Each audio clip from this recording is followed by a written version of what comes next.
Começou mais um vídeo aqui no canal, e aí? Tudo certo contigo? Espero que sim. E no vídeo de hoje, eu decidi falar do episódio final da última parte da prorrogação do segundo tempo, que foi para os pênaltis, da parte final do último capítulo final, a final de Attack on Titan. Attack on Titan, também chamado de Shingeki no Kyojin, onde eu, por muitas vezes não falar japonês, acabei chamando de Shikeno do Queijinho. Cara, essa obra, esse anime maravilhoso. Cara, parece que saiu o episódio final dessa obra magnífica, e eu decidi, cara, falar um pouco desse anime maravilhoso aqui desse canal. Porque quem me conhece sabe que eu falo de muitas coisas aqui no canal e eu sou fã de animes, cara. Eu sou muito fã e o canal é meu e eu falo do que eu quiser. E antes de estarmos falando de Shikeno do Queijinho, eu peço humildemente para você dar uma força aqui no canal com seu like, sua inscrição, seu compartilhamento, ajudando com o crescimento e engajamento desse canal. Terminando de assistir esse vídeo, dá a força dos últimos vídeos que eu postando, vai lá, comenta, curte, compartilha, que isso muito me ajuda. E sem mais delongas, para o vídeo não ficar muito longo, e eu espero que não fique, vamos diretamente ao assunto. Cara, Attack on Titan é uma obra maravilhosa, cara. Você que nunca assistiu, mas já ouviu falar, eu recomendo, assiste, cara. Porque é uma obra, cara, que não é pra criança, mano. Não é. Tá, pra falar a verdade, diferente de muitos animes, Attack on Titan não chega nem a ser um shonen, e sim um seinen, né, cara? Que são obras mais adultas, sem todos aqueles clichês de animes, cara, que acabam fazendo com que um protagonista acaba sendo um bosta, sabe, cara? Mas é uma história, mas o Attack on Titan, cara, é um anime, cara, que tem um dos maiores plot twists que você podia ter, cara. Um plot twist aonde o herói da história, para salvar a humanidade, ele precisa destruir a humanidade. Ou seja, você tem que salvar a humanidade destruindo ela do processo. Faz todo sentido. Se não tiver uma humanidade para salvar, para que salvar, não é? Então. Mas qual é a história do Attack on Titan, né, cara? Eu vou contar resumidamente e depois eu vou para a parte final, cara. Porque é muitas coisas que poderia falar, cara. Eu ia levar mais de 2 horas só para falar de toda a história aqui, entendeu? E eu não tenho saco para isso tudo. A história começa em um mundo, porque que parece estar ambientalizado lá do século XIX, por aí, aonde, segundo a narração do Armin, né, que é o melhor amigo do protagonista, o Eren Yeager, o que acontece? Toda a humanidade foi destruída, com exceção de uma humanidade que vive dentro de 3 grandes muralhas essas enormes, de mais de 50 metros, então, e toda a humanidade foi destruída por uma raça de zumbi gigante imperadora com cara de maluco chamados Titãs. Titãs esses que só vivem para uma coisa: comer humanos, pestiscar humanos para depois vomitá-los. É isso que eles fazem só de sacanagem. E aí nós conhecemos Eren Yeager. Eren Yeager, né, cara, que é um garoto, um moleque merdeiro que arranja briga pra todo canto, né, que é um bosta que não percebe que a própria irmã de criação, a Mikasa, gosta dele, tá entendendo? E que gosta de dar cabeçadas na menina, entendeu? Eren Yeager, entendeu? Ele colocou em seu objetivo de vida destruir todos os titãs. Por quê? Porque um belo dia de domingo que ele estava de folga, a muralha da cidade dele é destruída e sua mãe vira petisco na boca de uma titã com cara de maluca, não é, cara? Enquanto isso, quando ele fez sua mãe sendo petiscada, né, o pai dele ele nem se importa, né, porque passam-se 3 anos e ele nem se toca que o pai dele sumiu. Foi comprar cigarro, não é? E ele coloca no objetivo: vou destruir todos os titãs. Para isso, ele, junto com seus amigos Armin e Mikasa, acabam entrando para o exército, uma facção chamada Tropa de Exploração, onde eles ficam armados com 2 espadas, não é? Com 2 espadas, e mais uma parada que ele amarra da cintura, da qual eles ficam balançando igual o Homem-Aranha de lá e para cá, não é? E aí, nesse processo, conhece um monte de gente, conhece lá o Jean, não é o Jean Willis, é o Jean, tá entendendo? Conhece lá a Sasha, que eu chorei tanto quando ela morreu, eu gostava tanto da Sasha, por que mataram a Sasha? Entendeu?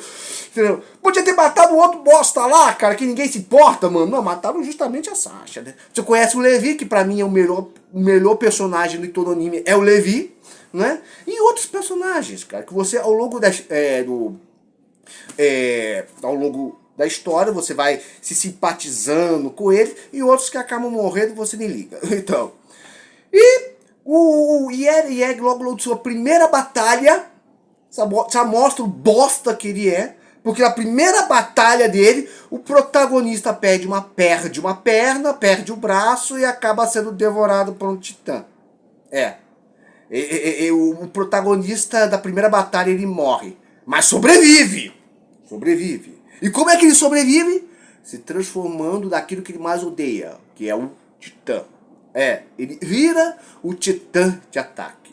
E você só vai descobrir esse nome mais à frente. Aliás, a um nível de curiosidade, foi erroneamente traduzido para o Brasil o título em português do Attack on Titan, porque a Shingeki no Kyojin foi traduzido como Attack on Titan, que em português seria Ataque dos Titãs. Não, na verdade, Shingeki no Kyojin quer dizer Titã de Ataque, que é o titã do protagonista, e não Ataque dos Titãs. É um nível de curiosidade, né? E você descobre mais à frente, ou seja, que o Eren ele pode se transformar no titã de ataque, né? Onde ele fica mais ou menos aqui dentro na nuca do bicho, não é? E você descobre também que existem 9 titãs especiais. O titã de ataque, o titã colossal, o titã de armadura, o titã carroça, o titã mandíbula, a titã fêmea, o martelo de guerra, o titã bestial, que é o irmão do Eren Yeager, e o titã fundador, que era para ser um titã mais poderoso de todos, mas que, dependendo de quem usa, acaba se tornando mais inútil, não é? E descobre que ele tem o poder dos titãs, né? E mais à frente ele descobre que, além dele ter o titã de ataque, ele também tem o poder do titã fundador. E quando ele desbloquear esse poder, meu filho, pode ter certeza, ele tem o poder para mudar a história de seu povo e do mundo, cara. E também ele acaba roubando mais à frente o poder do titã martelo de guerra e acaba enganando também o próprio irmão. O irmão dele lá, o Zeke, que é o titã bestial, tenta passar a perna do Eren Yeager, mas depois quem passa a perna é o Eren Yeager que passa a perna do irmão. Ou seja, eles estão bons pra ser políticos, né, cara? Um passando a perna, querendo passar a perna no outro. Família! Né? E durante 3 temporadas você você acredita realmente que toda a humanidade foi devorada, foi petiscada pelos titãs. Mas aí que veio um grande prostitute no final da 3ª temporada. Vai ter alguns spoilers aqui, tá entendendo? Mas esse vídeo é mais pra quem já conhece, né? Então, mas eu aconselho você a assistir depois. Aí depois você descobre, lá no final da 3ª temporada, que a humanidade, ela não foi toda devorada pelos titãs, não. Você descobre que fora das muralhas, existe humanidade fora das muralhas. Meu filho. Né? Fora das muralhas, na verdade, eles viviam dentro de uma ilha, porque estavam 100 anos. O povo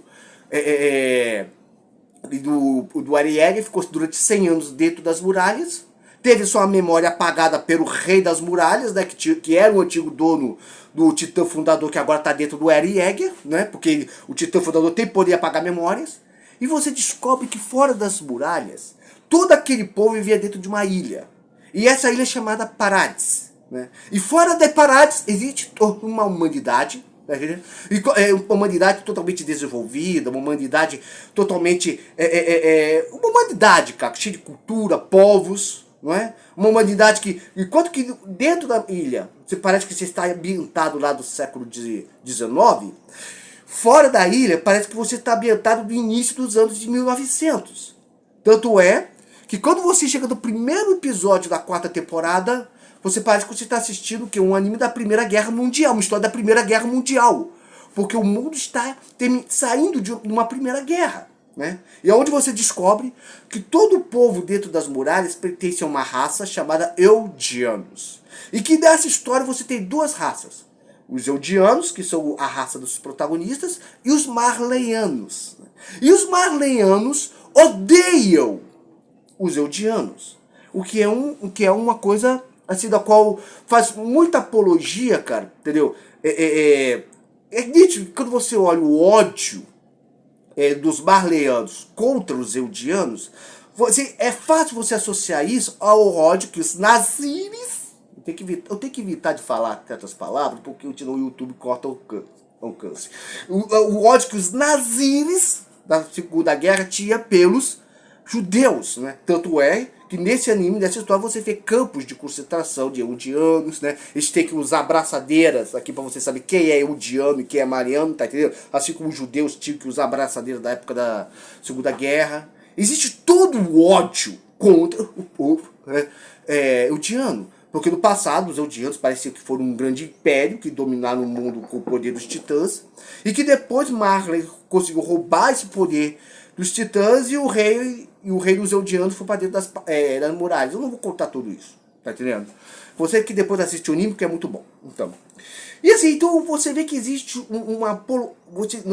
você vê, cara, tá vindo palavra, não é apologia não. Você vê, cara, que existe, cara,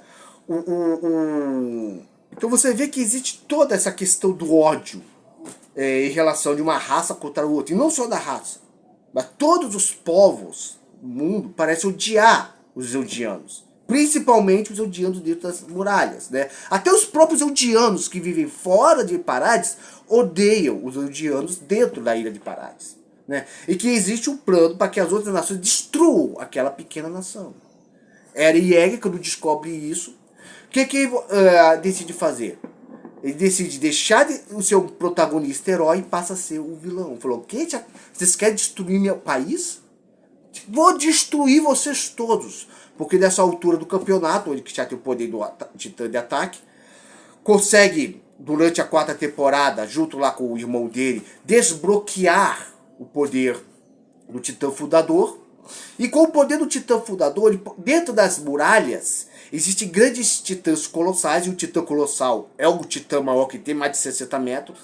E que todos os titãs dentro das muralhas, são bilhões, e estamos falando em milhões de titãs, têm o poder de pisotear toda a raça humana fora da ilha, né? E o Eren Yeager, cara, aí você vê, pô, o cara pirou, essas coisas assim. Só que uma coisa que depois a obra mostra, que o Eren Yeager, o titã de ataque, dá a ele o poder de ver o futuro, né? Sabe o Doutor Estranho lá que viu mais de 14 milhões de possibilidades lá em Vingadores? O Eren Yeager viu o futuro e viu que não existia outro jeito de salvar a ilha dele a não ser destruindo toda a humanidade fora das muralhas, né? E é lógico que ao longo da 4ª temporada, os amigos do Eren Yeager acham isso absurdo, querem impedir ele, porque isso iria ser genocídio. Inimigos dele também se unem aos amigos, porque estão falando das casas, do país dele. E ao longo da história, na narrativa da história, você vê que os próprios inimigos, né, os marlianos, acabam ao longo disso reconhecer o erro que eles cometeram ao ter um ódio indiscriminado e intolerante contra os eldianos. Eles reconhecem. Tanto é que num determinado episódio, penúltima parte, que foi saindo no início do ano, teve um general eldiano que olhou o titã do Eren, junto com aqueles grandes titãs, falando o seguinte, ó, nós somos o culpado desse titã do apocalipse que está vindo aí. Porque nós provocamos, nós que fomos lá provocar os caras. Então, despejando todo o nosso ódio contra aquela pequena nação. E até propõe, ó, se a gente sobreviver, vamos viver em paz com os eldianos. Agora é tarde, né, meu filho? E os amigos do Eren, e o engraçado é o seguinte, o poder que o Eren tem é o poder não só de controlar todos os titãs que estavam dentro das muralhas, como também de controlar também o poder dos 9 titãs, até aqueles que não estão dentro dele, as memórias do povo eldiano, o poder de ver o futuro, de ver o passado, de mudar o passado, de interagir no tempo. Ou seja, o Eren Yeager é overpower. E os amigos dele percebem, pô, mas se o Eren tem tanto poder, por que ele não nos impede? Aí telepaticamente o Eren fala o seguinte, ó, eu dou a vocês a liberdade. Vocês são livres, até para querer me parar. Eu não vou guardar rancor nenhum de vocês. Então todos decidem, então vamos parar o Eren. Cara, aqui vai um pequeno spoiler, entendeu? Do final que tá no mangá. Tá entendendo? No final, eles conseguem deter o Eren, conseguem matar o Eren, mas ao mesmo tempo que eles derrotam o Eren também vence. Por quê? Porque o objetivo do Eren era reduzir a humanidade até um ponto, cara. Ou destrói toda a humanidade ou reduz ele ao ponto onde a humanidade fora das muralhas tão pouco, mas tão pouco que não iam querer se vingar de Parades, porque seriam muito fracos para isso, né? E descobre que com a morte do Eren Yeager, na verdade, eles não mataram o Eren Yeager. O Eren Yeager se deu de sacrifício. Porque se o Eren Yeager morresse, os titãs iam deixar de existir. Seria também um sacrifício dele. Ou seja, o Eren Yeager ia alcançar dois objetivos dele. Salvar a ilha dele, tá entendendo? Das nações que queriam destruir Parades, ao mesmo tempo que ia salvar a humanidade do poder dos titãs, porque não ia ter mais titãs para ninguém usar. E o Eren Yeager, cara, quando a gente olha, tem um determinado episódio que você vê ele chorando. Por quê? Porque você entende que ele está destruindo, sendo que ele não queria destruir a humanidade. Ele fez para salvar o povo dele, a casa dele. E você fica reflexivo acerca disso, né? Até onde você iria para poder salvar aqueles que você ama? Então tudo foi planejado pelo Eren Yeager para salvar o seu povo e garantir que não teria mais titãs no mundo. E cara, vendo esse lado do protagonista, cara, que a única alternativa foi destruir a raça humana para poder salvar o seu povo, existe um pouco de Cristo nisso. Cristo, Rômulo? Cristo! O que Jesus tem a ver com a parada toda? Simples.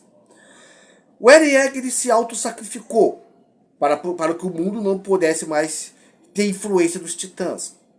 Jesus também se sacrificou no passado.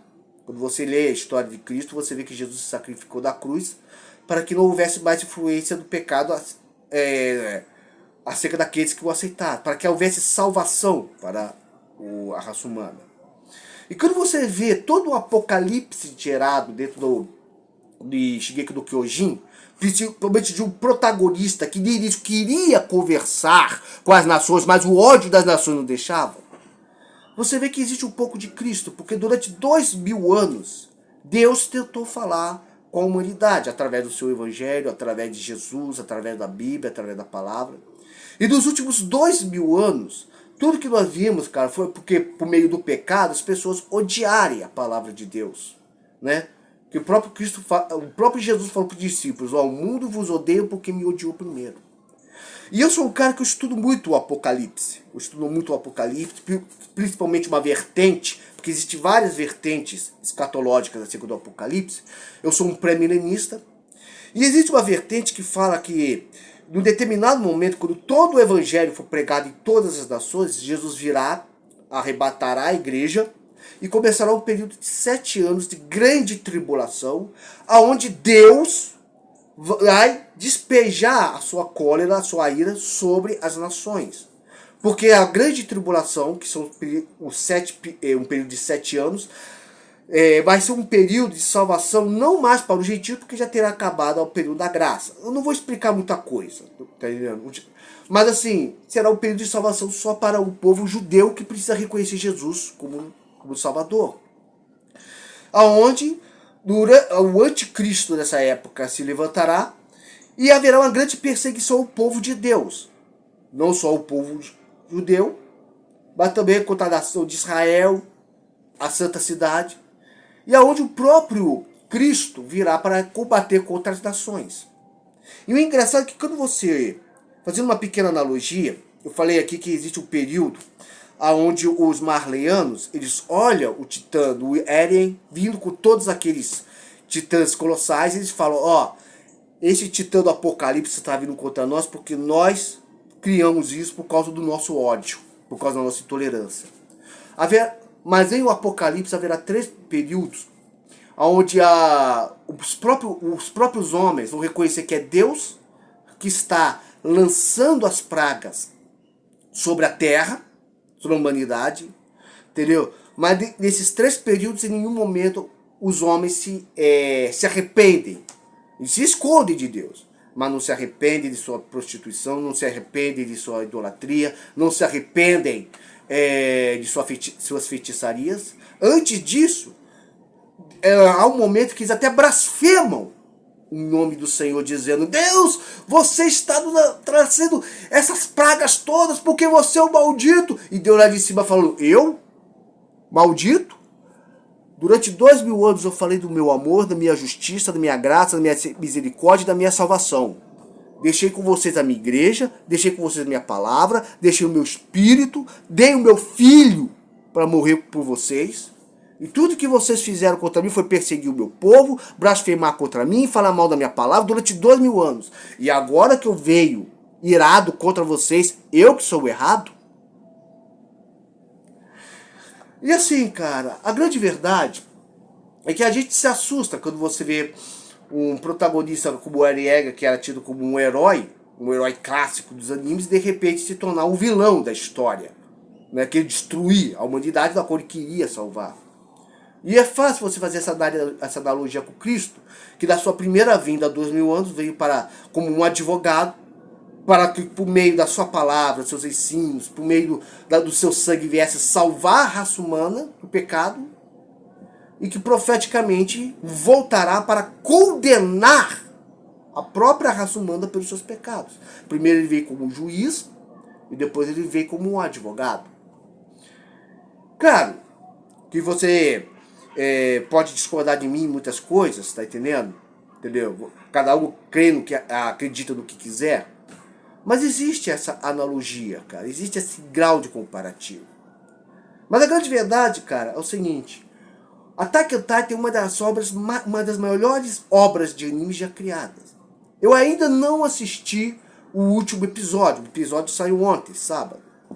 Mas eu garanto a você, cara, você nunca vai assistir uma obra tão magnífica e tão maravilhosa quanto essa.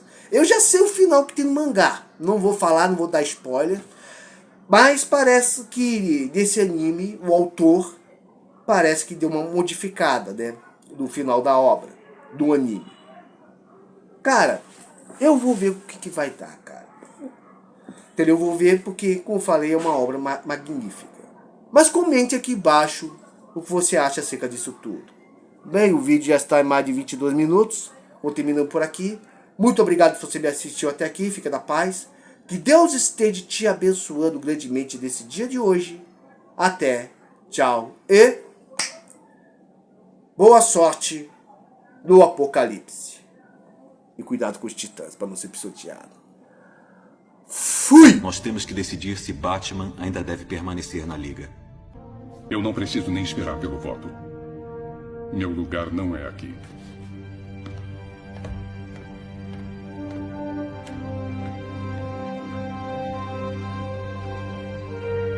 Estamos sem grana, falidos, duros, lisos e na pior.